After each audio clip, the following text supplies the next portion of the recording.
আমার পেজের ভিডিও যারা দেখে তারা অনেকেই এই অ্যাকোরিয়ামের সাথে পরিচিত। এই অ্যাকোরিয়াম আমার ছেলের শখের অ্যাকোরিয়াম। অ্যাকচুয়ালি ও যখন খুব ছোট তখন থেকেই না ও মাছ পোষার দিকে খুব ঝোঁক। ও মাছ খুব একটা খায় না, কিন্তু জ্যান্ত মাছ দেখলেই খুব ছোটোবেলায় যখন ও সবে কথা বলতে শিখেছে তখন ওই মাছটাকে কীভাবে বাঁচিয়ে রাখা যায়, কীভাবে পোষা যায় সেটা নিয়ে ওর মনের একটা ইচ্ছে প্রকাশ করতো।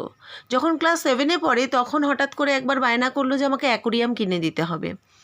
কিনে দিলাম। তারপর থেকে ওর হাতে কেউ একটু পয়সা দিলেই, বা হয় না যে বাড়িতে কেউ এসছে বাচ্চাদের হাতে টাকা পয়সা দিয়ে, ও কিন্তু সেই টাকা পয়সাগুলোকে নিয়েই সোজা ছুটতো মাছের দোকানে মাছ কিনে আনতে, বা আমাকে বলতো মাছ কিনে দাও। এই করতে করতে ও একটার পর একটা অ্যাকোরিয়াম করে গেছে।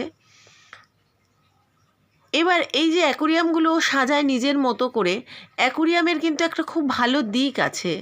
অ্যাকোরিয়াম মানুষের মনের প্রশান্তি দেয়, মানুষের উচ্চ রক্তচাপকে কমায়। এক দৃষ্টিতে যদি আমরা এই চঞ্চলা মাছের দিকে তাকিয়ে থাকি তাহলে আমাদের মনটা অনেকটাই শান্ত হয়ে যায়। ঘরের সৌন্দর্যও কিন্তু অ্যাকোরিয়ামে অনেকটাই বেড়ে যায়।